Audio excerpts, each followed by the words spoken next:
Hi, good morning everybody. I'm here with C. She was my volunteer from last week's video and I will be interviewing her for this week's project.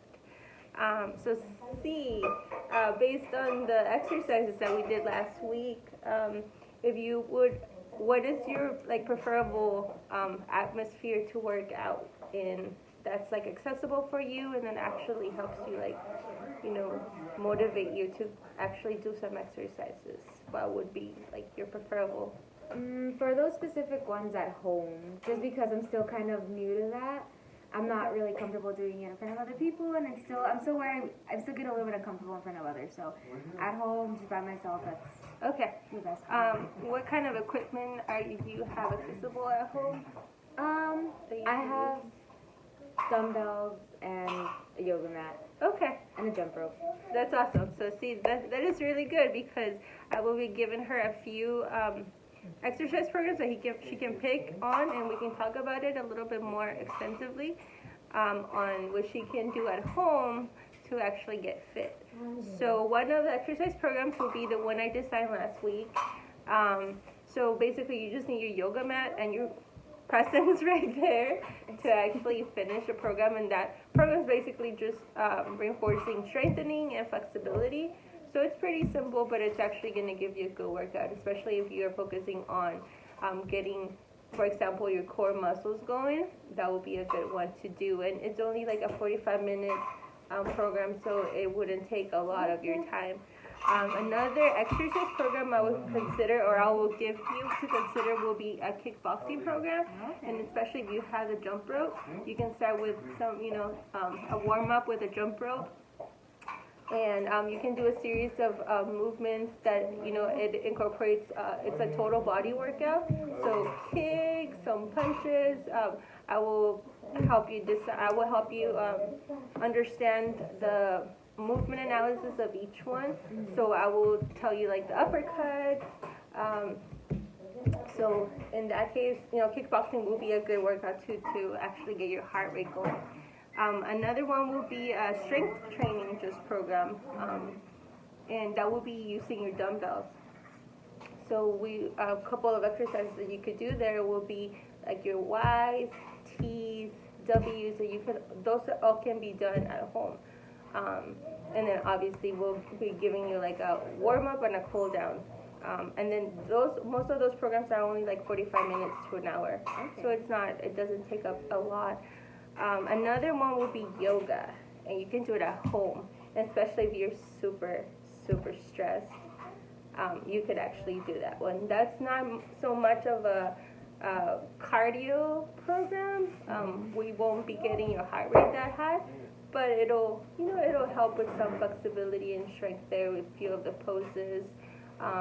We will be working on a warrior's pose, giving you child's pose for stretching, cat and cow. So we'll be working more on flexibility rather than strengthening there.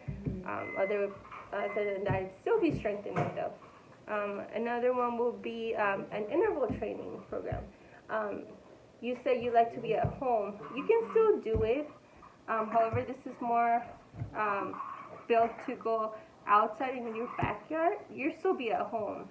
And as you have dogs, so you can actually use your dogs to incorporate them to do your exercise. So basically, you will be kind of walking around for 10-15 minutes, just nice walk, and then increase that and just start sprinting for about 5-minute sprint, and then a cool down for a 10 to 15 minutes. And this will be only a 30-minute, and that will get your heart rate going. Especially if you have dogs, you can just have them, work out with you as well. Get their energy get out. their energy out. So those are some of the programs that I think would help you. Which one would you be leaning towards? I like the dog one, walking the dogs. Okay. I feel like I'd kill two birds with one stone. Okay, sounds good. So she picked my interval training / walking, running with the dogs, and that is awesome. Okay, Cecilia, so I'm going to ask you a few more questions. All right. So who do you think could be a support system or training partner to help you encounter some motivation for exercising? Do my dogs count?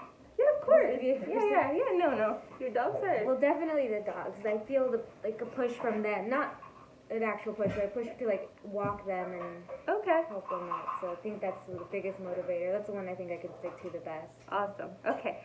So yay, I love dogs too. So okay. What are some examples or experiences that you think that have helped you with improving and increasing your enjoyment or a sense of accomplishment when you're doing an exercise or when you're doing physical activity? Can you repeat that one? Yeah. So, what examples or experiences you have had in the past that have had help you motivate you to do or perform a physical activity? I guess it's just when I start to notice a difference Okay. in my performance. So little by little, I can run a little bit longer than I could before, and Okay. those are like the little successes that really make me feel like, okay, this is working. Mhm. And whether I see the results on my body or not, I still feel it. Like my lung capacity and Okay. So it's more like learning your adaptations and the feeling that you're actually gaining adaptations from it. Yeah. Okay. Rather than more like physical. Okay. Okay. Sounds good. Alrighty. A few more questions. What are some of the barriers that keep you from being physical? I'm sorry. Let me rephrase that. What are some of the barriers that help you? That prevent you from being active?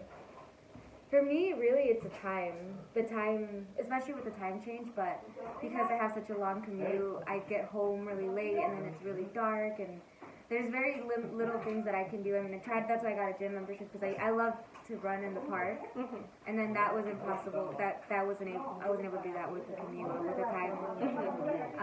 And then also the workload that I get from school. So that's why it's best to do it at home because you're already there, so then you don't have to go out and go to the gym and drive and all that. It's a whole big ordeal, especially if it's raining. It's like, I don't want to leave my house and it's cold. So some environmental factors take part of not being physical active. So as you said before, you have trouble incorporating strengthening exercises just because your lack of knowledge on that area, like the movement.